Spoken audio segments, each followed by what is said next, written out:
Yaa'iin idilee lammaffaa paartii badhaadhinaa taa'amuu guyyaa lammaffaa itti fufee jira.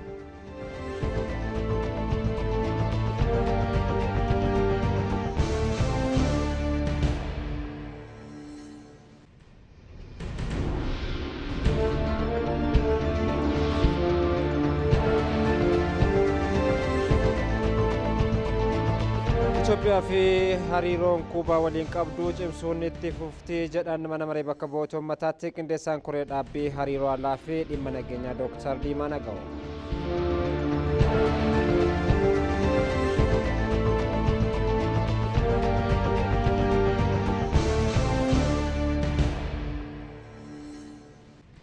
Oduu biyya alaatiin loltoonni Faransaay waggoottan 70 booda guutummaa guutuutti Chaad gad lakkisanii akka bahan ibsame.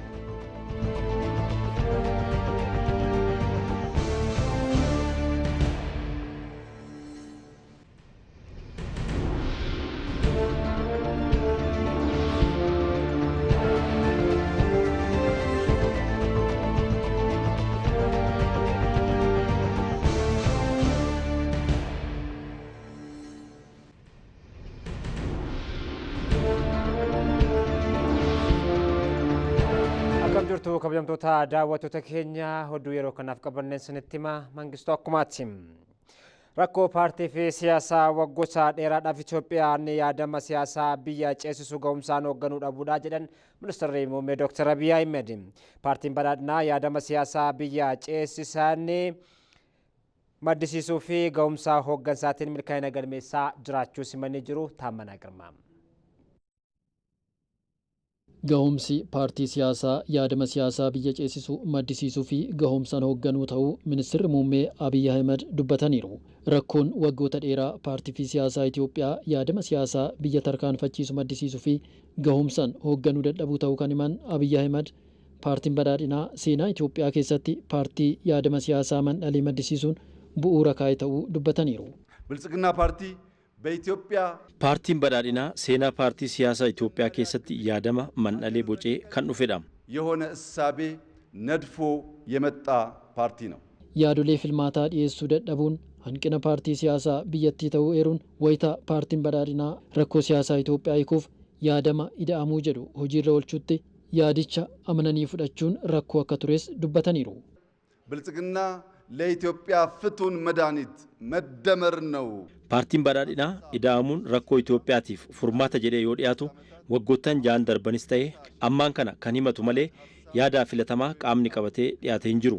Ta'us garuu rakkoo waggoota dheeraaf nu mudate waan beeknuuf paartileen morkattootaa yaada falmataa kan dhiyeessan yoo ta'e paartiin badhaadhinaa barachuuf qophii ta'uusaa gamanumaa ibsuun barbaada. ብልጽግና ለመማር ዝግጁ መሆኑን ከወዲሁ ለመግለጽ እወዳለሁ። ፓርቲን badhaadhinaa yaadolee filmaataa dhiyeessuu qofa osoo hin taane filmaatilee dhiyaatanirraa barachuuf qophii ta'uu kan himan Ministeerri Muummee Abiy Ahmed yaadama siyaasaa biyya ceesisuu maddisiisuu fi hoogganuun bakka hin jirretti ijaarsa biyyaa milkeessuun kan hin danda'amne ta'uu ibsaniiru. ሐሳብ የለሽ ፖለቲከኞች፣ ሐሳብ የለሽ ፓርቲዎች namoonni siyaasaa fi paartileen siyaasaa yaadama siyaasaa hin qabne bu'aa yerootiif jecha rakkoo baroota dheeraa hordofsiisu. Injifannoo yerootiif jecha kufaatii tarsiimoo hordofsiisu. Bakka yaadni siyaasaa biyyaaf bu'aa buusuu hin jirretti diiguun yoo salphaa ta'e illee deebisanii ijaaruun qormaata ta'a. Kanaaf jenneeti paartileen siyaasaa yaada mandhalee biyyaa fayyadu osoo dhiyeessanii paartiin badhaadhinaa barachuuf qophiidha kan jennu. ተቀዳ አይደለም ሀገርኛ ብልጽግና ለመማር ዝግጁ መሆኑን በድጋሚ ላረጋግጥላችሁ እወዳለሁ። Kaayyoo guddaan yaa'ii paartichaa hooggansa yaadama paartichaa hubachuun gahumsaan hoogganuu danda'uu fi sirna hooggansaa fi yaadama siyaasaa wal simsiisuun bu'aa qabatamaa argamsiisu raggaasisuu ta'uus ibsaniiru. ከዚህ ጉባኤ የሚጠበቀው አንድ ቁልፍ ነገር yaa'ii kanarraa wanti eeggamu adeemsa yaa'ichaa keessattis ta'e bu'aa yaa'ichaa dimokiraatawaa fi hirmaachisaa ta'uun barbaachisaadha. Wanti ani afaan guutee dubbachuu danda'u seenaa yaa'ii paartii siyaasaa Itoophiyaa keessatti yaa'iin paartii siyaasaa bakka bu'oota sabaa fi sablammootaa hirmaachise paartii badhaadhinaati. የሚደረግ ጉባኤ የብልጽግና ጉባኤ ብቻ ነው።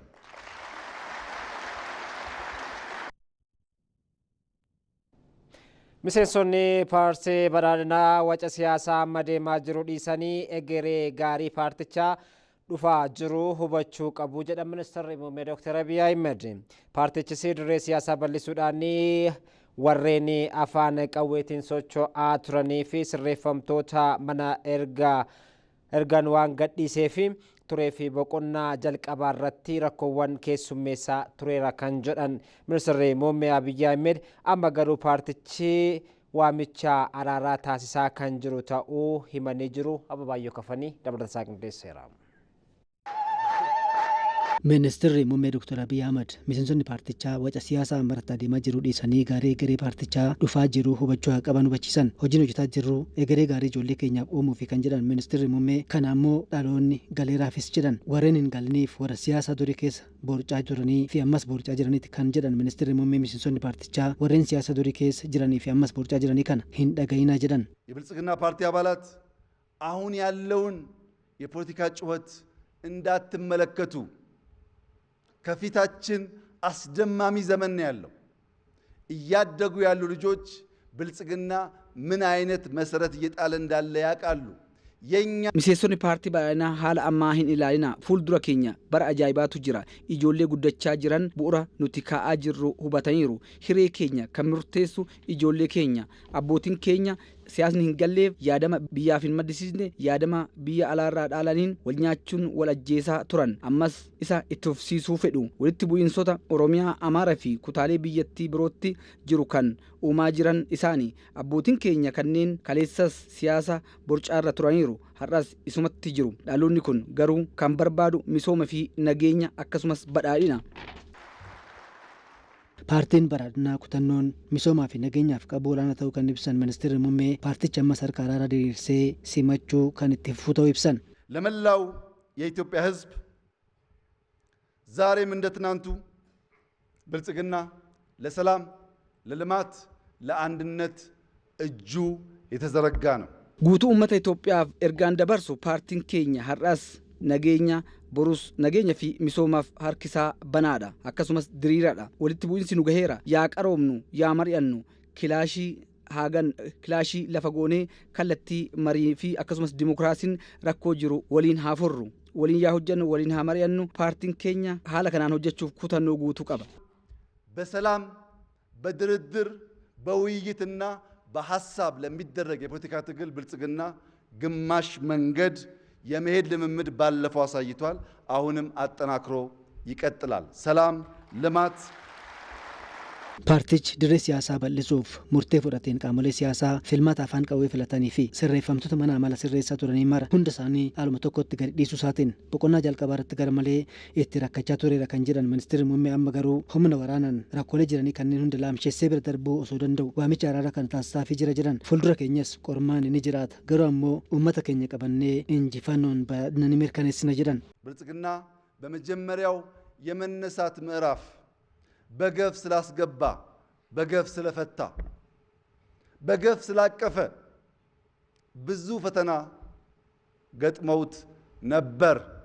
Paartiin keenya boqonnaa jalqabaa irratti warreen siyaasaa akkuma jiruun gara biyyaa waan galcheef sirreeffamtoota akkuma jiraniin waan hiikeef hunda isaanii waan ofitti hammateef rakkoo hedduutu isa mudatee ture. Amma garuu rakkoolee jiran irra deemee darbuu danda'a. Ga'umsa abbaa hirrummaa irra deemee darbuu olaanaa qaba. Garuu sana hin goonu. Fuuldura keenyaaf rakkoo hedduun jiraachuu danda'a. Akkuma kaleessaa injifannoo dabarree Itoophiyaa bu'uuraa ni keenya. Kan eegalle ni xumurra. Tokkummaa fi misooma Itoophiyaa ni mirkaneessina. Wanti raawwatamu hundi karaa nagaa fi dimokiraasiin akka ta'u waan isaaf danda'amu hunda ni taasisa. Hirkoon fi gaachanni keenya ummata waan ta'eef ummata Itoophiyaa qabannee ijoollee keenyaaf mindaa yookiin bu'uura badhaadhinaa fakkeenya nageenyaa biyyattii taate uumuuf ciichinee hojjanna. ልጆቻችን ምንዳ ለልጆቻችን የብልጽግና መሰረት የሰላም ተምሳሌት የሆነች ያበበች ኢትዮጵያን ለመተው ተክተን እንሰራለን። Paartiin badhaadhinaa lammiilee Itoophiyaa hundaa garaagarummaa malee kan hammatee paartii sabdaneessa dhugaatii jedhan pirezidaantii taanaan paartichaa Adam Faaram. Yaa'iin idilee lammaffaa paartii badhaadhinaa mata duree waadaa hanga aadaatti jedhuun guyyaa kaleessaa kan jalqabame guyyaa irraas tufee jira. Yaa'ii kana irrattis miseensonni koree hojii raawwachiiftuu fi koree giddugaleessaa paartichaa, hooggantoonni paartii obboleeyyanii biyyoota ollaa fi hooggantoonni biyyoota miseensa birooks abbootiin amantaa, jaarsoleen biyyaa fi keessummoonni waamichi taasifameefis yaa'icha irratti hirmaachaa jiru. Saxxoota Shoomee dabalataa qindeessee jira.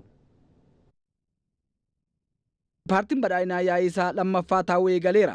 Yaa'ii kanarratti paartileen biyyoota garaagaraa kan biyya keessaa fi dippiloomaatonni fi keessummoonni garaagaraa irratti argamaniiru. Pirezidaantii itti aanan paartii badhaadhinaa Adam Faaraa paartiin isaanii paartii seenessa qeenxee hambisuun gara seenessa walootti ceesee paartii garaagarummaa akka miidhaginaatti fudhatu ta'uu himaniiru. Paartii guddina gama maraa biyyattii mirkaneessuuf hundaa'ee hojjetaa jirus akka ta'e ibsan. ብልጽግና ፓርቲ ሚዛናዊነትን እና አስተሳሳሪ ትርክትን መሰረት በማድረግ በኢትዮጵያ ፖለቲካ ውስጥ የነበሩትን ተቃርኖች የሚያስታ ፓርቲን badhaadhinaa walqixxummaa fi seenessa waloo bu'uura godhachuun walitti bu'insa siyaasaa Itoophiyaa keessa ture walitti araarsuuf paartii boqonnaa haaraa banee fi guddina gama maraa mirkaneessuu danda'edha.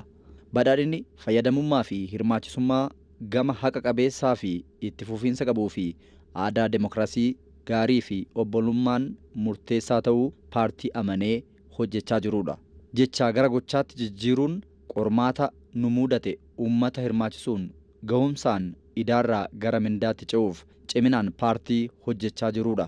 Ciminaa fi hanqinoota jiran adda baasaa qormaata gara carraatti jijjiiruun fayyadamummaa uummataaf paartii dhaabbatudha. Yaa'ii kanaan waadawwan yaa'ii darbeen uummataaf galame kan itti ilaalamu ta'us ibsaniiru. በመጀመሪያው ታሪካዊ መደበኛ ጉባኤያችን ለህዝብ ቃል የገባናቸው ጉዳዮች የተፈጻሚነታቸው ደረጃ ምን እንደሚመስል yaa'ii guddaa kanarratti waadaa yaa'ii jalqabaa irratti galle ilaalaa itti quufinsa uummataa fayyadamummaa uummataa madaalaa haala miseensota paartichaanii fi waliigalaa paartii kan ilaalu. Yaa'ii kana yeroo gaggeessinu injifannoowwan gurguddoo gama hawaas diinagdee fi dippiloomaasiin kan itti argannedha jedhan.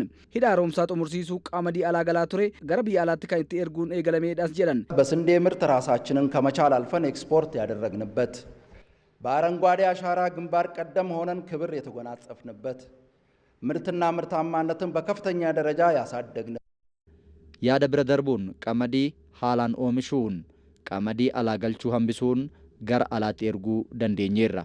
Ashaaraa magariisaan fakkeenyummaan kan kabaja itti horachuu dandeenye oomishaa fi oomishtummaa baay'ee kan itti guddisne hidha haaromsa gara xumuraatti kan itti dhaqqabsiifne iddoo gahumsa turistootaa sadarkaa isaanii kan eegan kan itti hojjenne dijitaal Itoophiyaan dhaabbileen akka teekinooloojiin deeggaraman kan itti taasisnedha.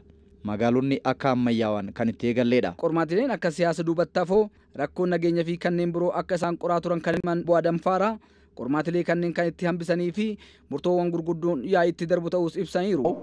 ከኋላ ቀር የፖለቲካ ባህል የድህረ እውነት ዘመን ካመጣቸው አዳዲስ ፈተናዎችና ከአፈጻጸም ልዩነት ጋር የተያያዙ የጸጥታ የፖለቲካ የኢኮኖሚ siyaasni duubatti hafaan rakkoon raawwii rakkoon nageenyaa qormaata nu mudatanidha.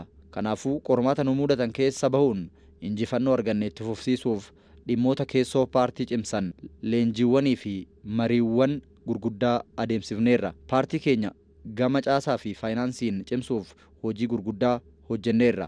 Yaa'ii guddaa adeemsifnu kanarratti bilchinaan mari'annee murtiiwwan guddina gama maraa galmeessisuu nu dandeessisan ni dabarsina. Qaamolee yaa'iin kun akka milkaa'inaan qophaa'u taasisanis obbo Adam Faaraa galateeffataniiru. Baniinsa yaa'ii lammaffaa paartii badhaadhinaa irratti paartileen michuu biyyoota hollaa yaada paartii badhaadhinaatiif qabanii ibsanii jiru.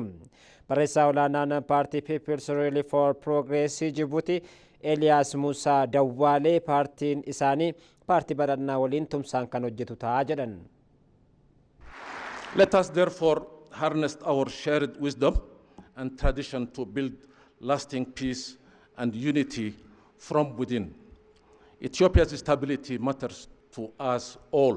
Laphee keenyarraa ogummaa qabnu maraan wal cinaa ni dhaabanna. Nageenyi Itoophiyaa nageenya keenya. Badhaadhinni Itoophiyaas badhaadhina keenya. Tokkummaan Itoophiyaa tokkummaa qaxanaa gaanfa Afrikaati. Sa'aatii murteessaa kanatti akka maatii tokkotti waliin hojjechuu kan qabnu. Injifannoon paartii badhaadhinaaf, injifannoon obbolummaa biyyoota keenya lamaanii, uummattoota keenya lamaanii, uummata Jibuutiif, Itoophiyaaf. At a defining moment for our region, we must act together as one family. Viva Prosperity Party, Viva Ethiopia Djibouti Friendship, Viva our relationship, our regional togetherness. I thank you. Almol fakkaatuun barreessaa olaanaan paartii Sudaan kibbaa Piiter Lombos paartiin isaanii paartii badhaadhinaa waliin hojjetaa jiran keessattuu hiyyummaa hir'isuu irratti waliin kan hojjennu taasise jedhanii jiru. On this second Congress of Prosperity Party, the SPLM pledges to work hand in hand. Yaa'ii lammaffaa paartii badhaadhinaa kanarra dhaabadhee laphee koorraa kan hin dubbadhu. Paartiin keenya SPLM paartii badhaadhinaa waliin harka wal qabatee kan hojjetu ta'uu isaati. Keessattuu uummata keenya hiyyummaa keessaa baasuuf laphee koorraan isin galateeffadha. Waaqni isin haa eebbisu. Yaa'ii gaariis isiniif haa ta'u. Paartiin Chamacha Mapipi Tanzania sigama isaatiin paartiin badhaadhinaatti gaafatamummaan Itoophiyaanota akka baatu abdii akka qaban sagantaa kanarratti ibsanii jiru. Our commitment to support your government and your party as you discharge your government duties. Mootummaa fi paartiin badhaadhinaa dirqama uummatni Itoophiyaa sagalee filannoo isaatiin itti kennee sirnaan akka baatuuf tumsuuf kutannoon paartii keenyaa olaanaa ta'uu isin ibsuun barbaada. Hooggansa Dr. Saamiyaa Suluhu Hassanii jalatti biyyi keenya Taanzaaniyaan Itoophiyaa cinaa jiraachuu rakkoo jijjiirama qilleensaa qolachuuf dinagdee waloo fayyadamummaa ummata biyyoota keenya lamaanii mirkaneessuu irratti waliin kan hojjennu ta'uu ibsuun barbaada. Yaa'ii lammaffaan paartii badhaadhinaa milkaa'inaan akka xumuramuun hawwa. Guddiseen isin galateeffadha. Thank you very much. Yaa'ii paartii badhaadhinaan paartiin siyaasaa ta'urra darbee siyaasaa jijjiiramaa qabatamaa fiduuf kan itti agarsiise kan jedhan immoo barreessaa itti aanaa paartii koongirensii biyyoolessaa Naayijeeriyaa Alhaji Buka Aldovividha. This gathering is more than a mere political congress. Paartii koo bakka bu'ee asitti argamuu kootiif kabajatu natti dhaga'ama. Sagantaan kun yaa'ii paartii qofa osoo hin taane kutannoo jijjiirama tokkummaa fi misoomaa kan ittiin mirkaneessinudha. Dabalataanis qindoomina cimaa Itoophiyaa fi Naayijeeriyaa kan ittiin agarsiisnudha.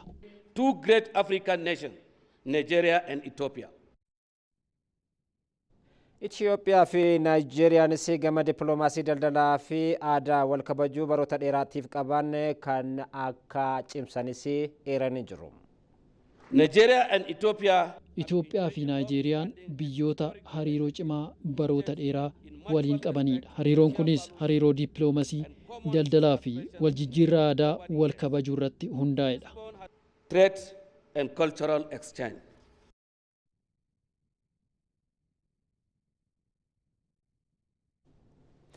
Gama birootiin yaa'ii kanarratti kan hirmaatan bakka bu'oonni paartilee morkattoota Itoophiyaa obbo Solomoon Taaffasaa paartileen badhaadhinaa manni maree paartilee siyaasaa akka hundaa'uu fi seerota baafatanii akka hojiitti galanii fi gumaacha olaanaa taasiseera jedhan.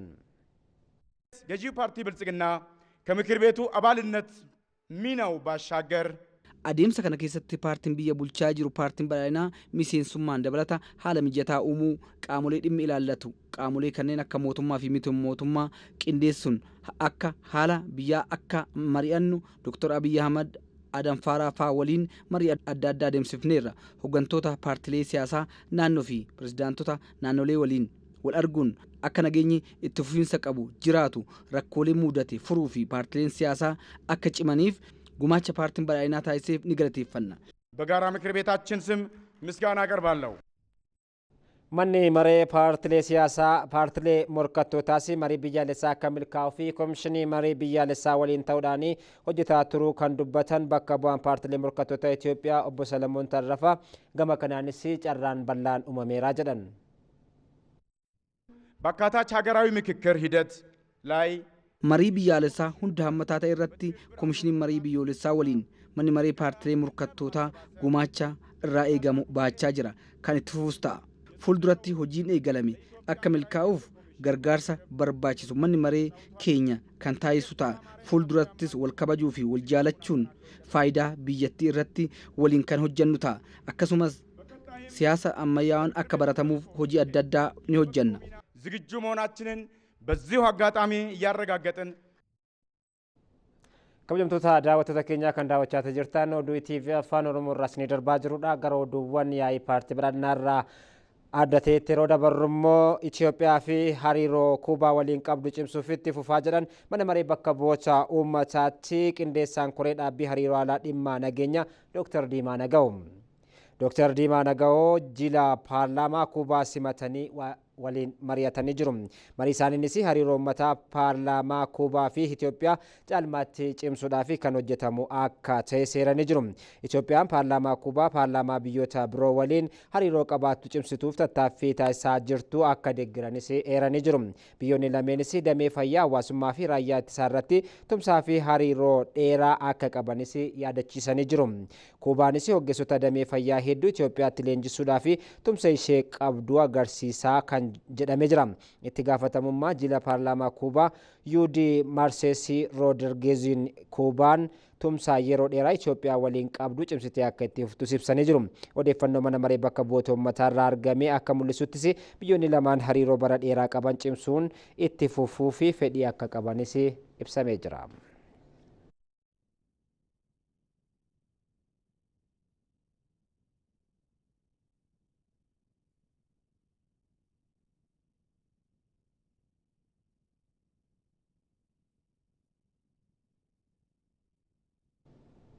Deeggarsi hunda galeessi hawaasni hidha haaromsaa guddicha Itoophiyaatiif taasisaa jiru cimee itti fufuu waajjirri qindeessa hidha haaromsaa guddicha Itoophiyaa beeksisee jira. Bara baajataa kanas ji'a ja'a keessatti deeggarsi birrii miiliyoona 400 fi miiliyoona 54 hidha kanaatiif walitti qabamuun seeramee jira. Itti aantuun hojii raawwachiistuu waajjira qindeessa deeggarsa hidha haaromsaa guddicha Itoophiyaa Fiqiree Taamiraat tajaajila oduu Itoophiyaatti akka himanitti hidhichi deeggarsa irree Itoophiyaatiin ijaarame sadarkaa xumuraa irratti dhiyaateeras jedhani. Jalqaba ijaarsa hidha haaromsaa kanarraa eegaluudhaanis lammiileen hundi beekumsaa fi humnaa fi maallaqa isaaniin deeggarsa taasisuun hidhi kun mallattoo waldeeggeruudhaan dhaloota tokkummaa fi waldanda'uu ta'eeras jedhanii jiru. Deeggarsi hawaasni taasisaa jiru kunis akkuma itti fufeetti jiraachuu himanii bara kanas ji'a ja'a keessatti hidhichaa fi deeggarsi birrii miiliyoona 400 fi miiliyoona 54 walitti qabamu seeranii jiru. Waajjirichis hanga ijaarsi hidha haaromsaa guddicha Itoophiyaa xumuramutti deeggarsi kun maloota adda addaatiin fayyadamuudhaan galii walitti qabu kan itti fufu akka ta'es eeranii jiru.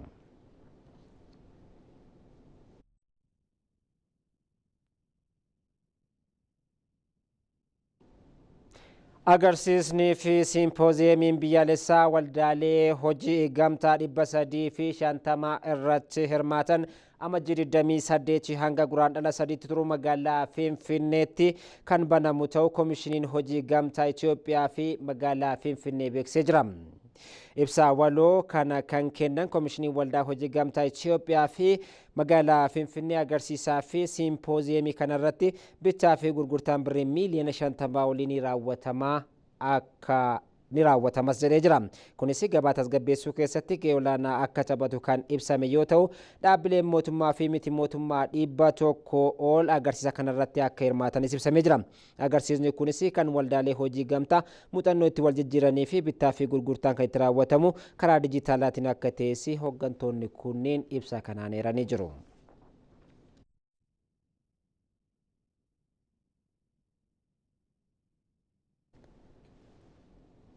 Dargaggoonni jijjiirama wareegama qaaliitiin fidee tifkachuu akka qaban afyaa'ittaantuun caffee Oromiyaa Eeliyaas Uummataa himan.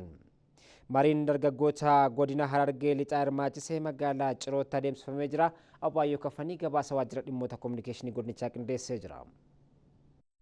Godina Harargee lixaatti mariin dargaggoota aanaalee fi magaalota godinichaa hirmaachise magaalaa Cirootti gaggeeffameera. Marichi dargaggoonni utubaa nageenya biyyaa fi bu'uura ijaarsa eenyummaa eegareetti maaduree jedhuun gaggeeffameera. Maricha irratti barreeffama gabaabaa ka'umsa mariif ta'uu kan dhiyeessan itti gaafatamaan waajjira dargaggoo fi ispoortii godina Harargee lixaa obbo Abdul Baasit Ahimad haala waliigalaa biyyaa fi gahee dargaggoonni sirna ijaarsa biyyaa keessatti qaban irratti xiyyeeffachuun barreeffamichi dhiyeessaniiru. Dargaggoonni maricha irratti hirmaatanis ijaarsa biyyaa keessatti akkuma kaleessa gahee keenya baachaa ture ammas jijjiiramichi fufsiisuuf mootummaa cinaa dhaabannee gahee keenya baachuu itti fufna jedhan. Har'a bakki nuti itti wal kabajnu teessoo har'a Oromoon ofirra taa'u irratti taa'ucha gaafa wal kunne finxaalessummaan nuti nama biraatiif kennu gonkumaan jiru jeeti yaada jechuudha fayyadamu. Kanaaf tartiibatti wal deebisuun barbaachisaadha jechuudha. Qabsoo wareegama dila itti kafallee dabarsinee jijjiirama finnee sirna keenya Oromoon osoo biyya bulchaa jirtu ammallee jechuudha laalaa duraanii san nutti deebisuudhaaf qaamni nutti dhiibatutti jiru ni jira jechuudha. Nuyi amma kan qabsoofnuuf sirna ijaaruudha malee qabsoo digdammaati miti. Qabsoo digdummaa bira dabarree jira. Amma kan nun barbaachisus kan saba kana barbaachisus qabsoo sirna ijaaruuti. Nuyi rakkoo kaleessa nu qunnameefis kanarra jiruufis kan boru nu mudachuuf ta'uufis kan barbaachisu sirna waaraa ta'e ijaaru. Sirna dhaloota kanaaf ta'u ijaaruudha jechuudha. Sirna rakkoo furuu danda'u, sirna dhaloota hegareetiifis dabree biyya kana tajaajilu dhaloota dhufuuf hojjechuu danda'u qabna jechuudha. Wal hubachiifnee xiqqaa guddaadhaan wal yaamnee wal qabnee gara fuuldura tarkaanfatuu danda'uudhaaf har'aa asirra geenye ejjennaan teenya bakka irra geenya kanarraa fuuldurri keenya maal fakkaataa kan jedhu laaluu qabnaan jaa. Hoogganaan liigii dargaggoo paartii badhaadhinaa Oromiyaa obbo Darajjaa Barraa dargaggoonni kaleessa qormaatilee hedduu keessatti hojiilee gama misoomaa nageenyaa fi ijaarsa biyyaa keessatti dargaggoon hundi keessaa baachuu itti fufaa qabu ibsan. Qormaatileen ammalleen keessaayis alaayis nu quunnaman kan ammoo akkamitti immoo qormaata kana keessa dabarree isa biyya hawwinuu fi abdii dhaloota egeree jenne ijaaru sirna ijaaru barbaannu san akkamitti akka ijaaru gaheen nu ta'achuu qabu maali kan jedhu kana jechuudha. Bulchituun godina Harargee Lixaa Aadde Ikram Xahaa dargaggoonni sirna cimaa biyya ceesisuu fiduuf wareegama qaalii kafalaniiru jedhanii jijjiirama wareegamaan dhufee tikfachuun biyya cimtuu ijaaruuf ammas dargaggoon gumaachisaa cimsee itti fufaa qabu ibsan. Waan qabsaamee fidame waan immoo akaakikeen keessan hawaa fi ture san har'a ammoo harkaa qabnu mirga abbaa biyyaa san sirriitti beeknee haala qabatama godina keenyaa haala qabatama akka biyyatti jiru naannoo keenyatti jiru sirriitti irratti mari'annee ejjennoo qabannee waan ofii abbaan taa'ee mari'atee jabeeffata waan ofii hogguu harkaa qaban sirriitti beekuun barbaachisaa. Sirna kana bakka amma irra ga'e osoo hin ta'in bakka irra gahuu qabna. Itoophiyaa badhaatu maatii badhaadhee arguu kaja'u san sirriitti isiniin alatti galma gahuu hin danda'u. Dargaggeessi ijaarsa biyyaa keessatti gahee guddaa qaba kan jedhan Afayyaa Ittaanaan caffee Oromiyaa obbo Eeliyaas uummataa jijjiiramichi tikfachuu fi itti fufsiisuu keessatti hunduu qooda isaarraa eegamuu baachuu akka qabu dhaamaniiru. Kumaatamaan kan lakkaa'amu taankii dura dhaabatee marfii dura dhaabatee akka Oromiyaatti dargaggoon 5,000 ol qarreen qeerroon kan keessatti wareegame bu'aan har'a irra geenyee dhufne kun kan har'a irra geenyee fi qabsoo qeerroo qarreetiin jechuun hin danda'amu. Qabsoon Oromoon geggeesse dargaggoon Oromoo geggeesse Oromiyaa duwwaa utuu hin ta'in sabaaf sablammoota kan biraas ifa baasee hin bilisoomse jechuun hin danda'amu. Kanaaf mariin dargaggootaa amma geggeessinu kuni bu'aalee dhufan kan lakkoofnu isaaniwaaf immoo karaa ittiin milkeessinu kan irratti mari'annu kan irratti hojjennu kan qeequu qabnu qeeqnee lafa hanqina keenyaa waliin ilaallee tumsinee karoora dhufu irratti immoo kan itti milkeessinu ergama fudhannee kan itti baanu jechuudha.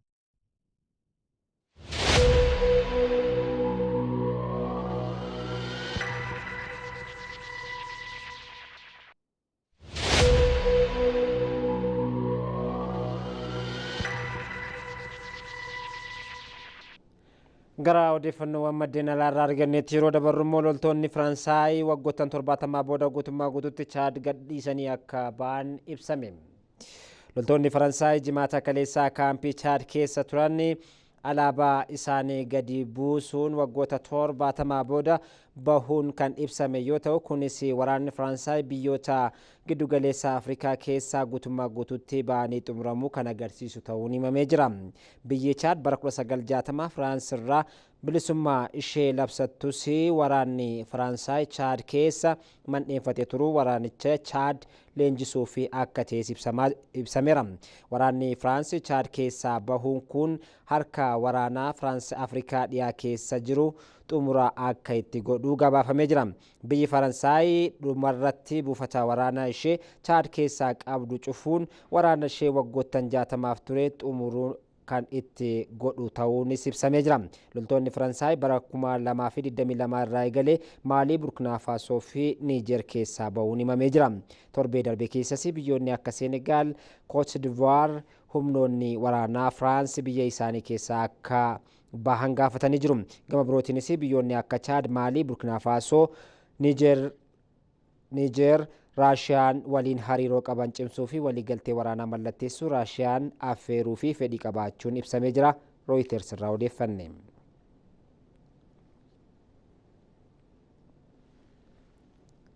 Xiyyaarri Ameerikaa Medevac jedhamu naannoo kaaba ba'aa Filaadelfiyaatti kufuun lubbuun namoota 6 darbuun gabaafame. Xiyyaarri Ameerikaa Medevac jedhamuu fi motora 2 qabdu daa'imaa tokkoo fi haadha daa'imaa fe'attee adeemaa turte jimaata halkan naannoo kaaba ba'aa Filaadelfiyaatti kufuudhaan akka caccabdee fi dho'iinsi guddaan akka uumame ibsamee jira. Xiyyaarri kunis namoota 6 fe'ee kan ture yoo ta'u buufata xiyyaaraa kaaba ba'aa Filaadelfiyaa irraa erga ka'ee yeroo muraasaa booda akka kufe bulchiinsi aviyeeshinii federaalaa Ameerikaa dhaabbata oduu CNN'tti himee jira. Balaan xiyyaaraa mudate kanaan gadda isaatti dhagahame kan ibsan pirezidaantii Ameerikaa Doonaald Tiraamp hojjettoota balaa tasaa naannoo kanatti deeggarsa taasisaniif galateeffatanii jiru. Torbanuma darbe kana keessas balaan xiyyaaraa mudate loltoota biyyattii dabalatee lubbuu namoota 64 darbuun ibsamee jira. Balaan kunis balaa seenaa aviyeeshinii Ameerikaa bara 2001 booda balaa lubbuu namoota hedduu galaafate ta'uun gabaafame jira. CNN fi Al Jazeera irraa odeeffanne.